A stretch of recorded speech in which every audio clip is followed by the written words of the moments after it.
From the White House in the office of the President of the United States, we present an address by Dwight D. Eisenhower.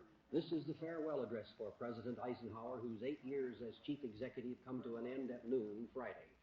Mr. Eisenhower has chosen this time for his final speech.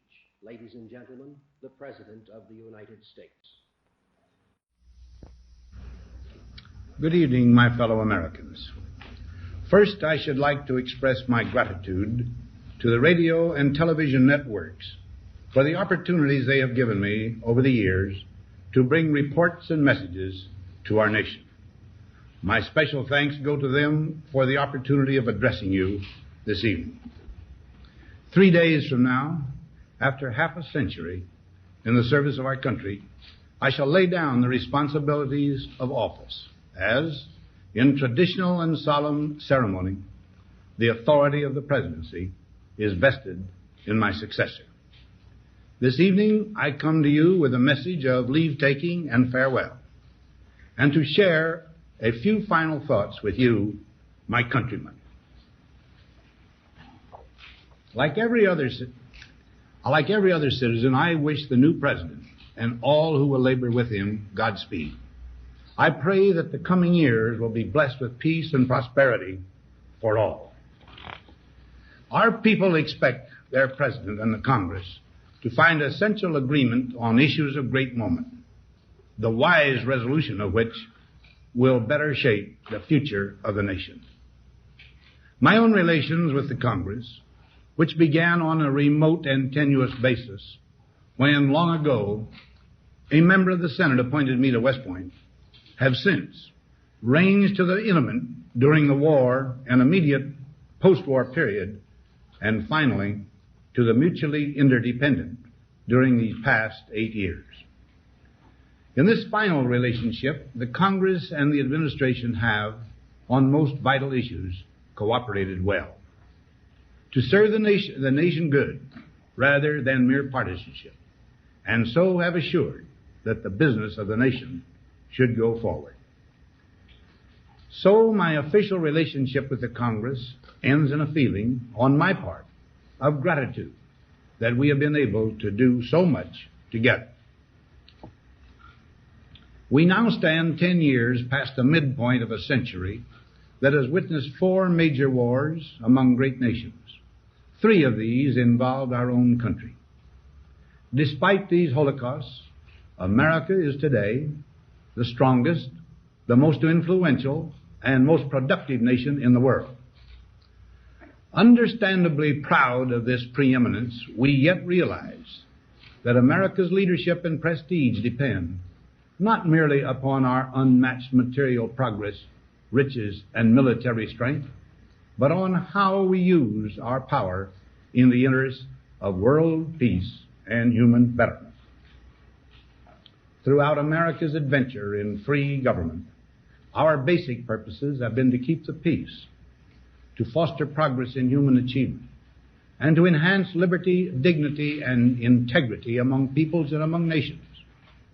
To strive for less would be unworthy of a free and religious people.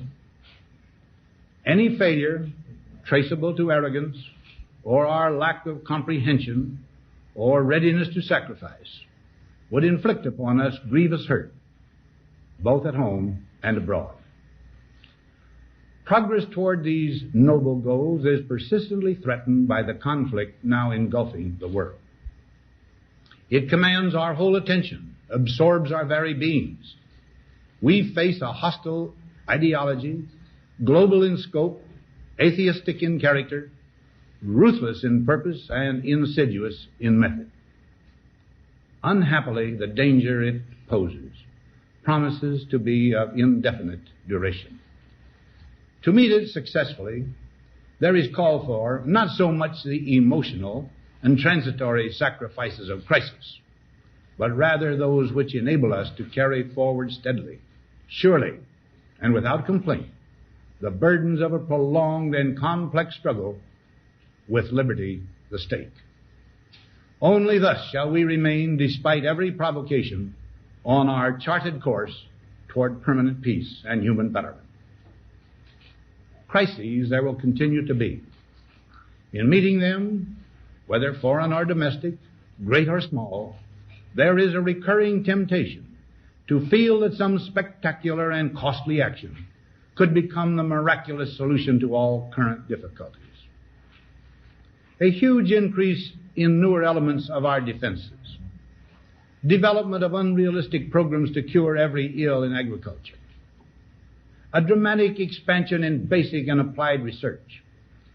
These and many other possibilities, each possibly promising in itself, may be suggested as the only way to the road we wish to travel. But each proposal must be weighed in the light of a broader consideration, the need to maintain balance in and among national programs.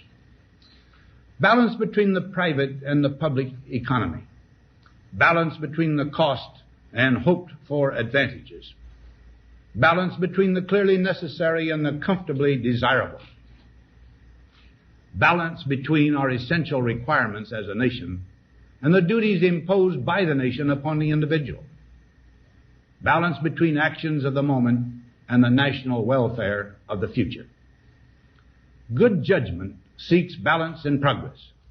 Lack of it eventually finds imbalance and frustration. The record of many decades stands as proof that our people and their government have, in the main, understood these truths and have responded to them well in the face of threat and stress. But threats, new in kind or degree, constantly arise. Of these I mention two only. A vital element in keeping the peace is our military establishment. Our arms must be mighty, ready for instant action, so that no potential aggressor may be tempted to risk his own destruction. Our military organization today bears little relation to that known of any of my predecessors in peacetime, or indeed by the fighting men of World War II or Korea. Until the latest of our world conflicts, the United States had no armaments industry. American makers of plowshares could, with time and as required, make swords as well. But we can no longer risk emergency improvisation of national defense. We have been compelled to create a permanent armaments industry of vast proportions. Added to this, 3.5 million men and women are directly engaged in the defense establishment. We annually spend on military security alone more than the net income of all United States corporations. Now, this conjunction of an immense military establishment and a large arms industry is new in the American experience. The total influence, economic, political, even spiritual, is felt in every city, every state house, every office of the federal government. We recognize the imperative need for this development, yet we must not fail to comprehend its grave implications. Our toil, resources, and livelihood are all involved. So is the very structure of our society. In the councils of government, we must guard against the acquisition of unwarranted influence, whether sought or unsought, by the military-industrial complex. The potential for the disastrous rise of misplaced power exists and will persist. We must never let the weight of this combination endanger our liberties or democratic processes. We should take nothing for granted. Only an alert and knowledgeable citizenry can compel the proper meshing of the huge industrial and military machinery of defense with our peaceful methods and goals, so that security and liberty may prosper together. Akin to and largely responsible for the sweeping changes in our industrial military posture has been the technological revolution during recent decades. In this revolution, research has become central. It also becomes more formalized, complex, and costly. A steadily increasing share is conducted for, by, or at the direction of the federal government. Today, the solitary inventor, tinkering in his shop, has been overshadowed by task forces of scientists. in laboratories and testing fields. In the same fashion, the free university, historically the fountainhead of free ideas and scientific discovery, has experienced a revolution in the conduct of research. Partly because of the huge costs involved, a government contract becomes virtually a substitute for intellectual curiosity. For every old blackboard, there are now hundreds of new electronic computers. The prospect of domination of the nation's scholars by federal employment, project allocations, and the power of money is ever present and is gravely to be regarded. Yet in holding scientific research and discovery in respect, as we should, we must also be alert to the equal and opposite danger that public policy could itself become the captive of a scientific, technological elite. It is the task of statesmanship to mold, to balance, and to integrate these and other forces, new and old, within the principles of our democratic system, ever aiming toward the supreme goals of our free society. Another factor in maintaining balance involves the element of time. As we peer into society's future, we, you and I, and our government must avoid the impulse to live only for today, plundering for our own ease and convenience the precious resources of tomorrow. We cannot mortgage the material assets of our grandchildren without risking the loss also of their political and spiritual heritage. We want democracy to survive for all generations to come, not to become the insolvent phantom of tomorrow. During the long lane of the history yet to be written, America knows that this world of ours, ever growing smaller, must avoid becoming a community of dreadful fear and hate, and be instead a proud confederation of mutual trust and respect. Such a confederation must be one of equals. The weakest must come to the conference table with the same confidence as do we, protected as we are by our moral, economic, and military strength. That table, though scarred by many past frustrations, cannot be abandoned for the certainty agony of disarmament, of the battlefield. Disarmament with mutual honor and confidence is a continuing imperative. Together we must learn how to compose differences, not with arms, but with intellect and decent purpose. Because this need is so sharp and apparent, I confess that I lay down my official responsibilities in this field with a definite sense of disappointment. As one who has witnessed the horror and the lingering sadness of war, as one who knows that another war could utterly destroy this civilization, which has been so slowly and painfully built over thousands of years, I wish I could say tonight that a lasting peace is in sight. Happily, I can say that war has been avoided.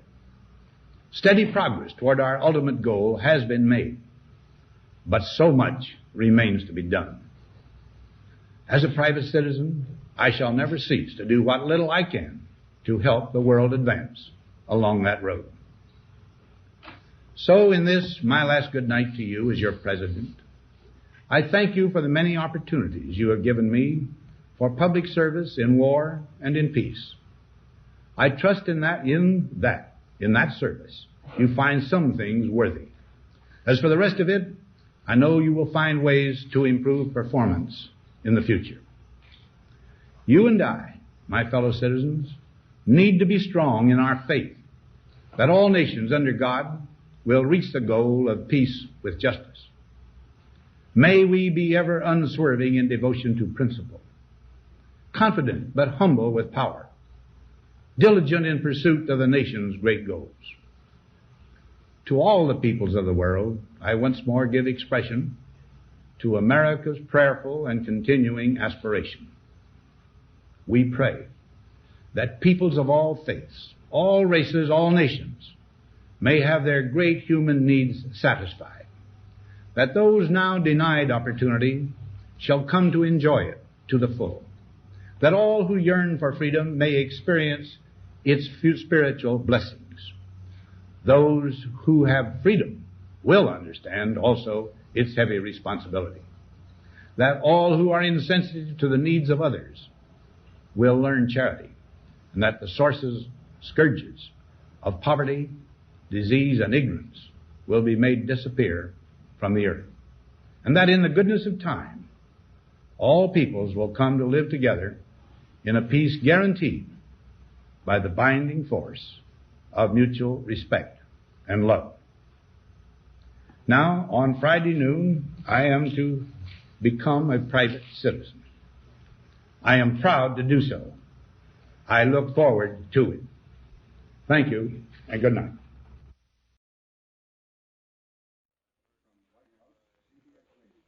We have presented the farewell address by the President of the United States, Dwight D. Eisenhower, who spoke this evening from his office in the White House.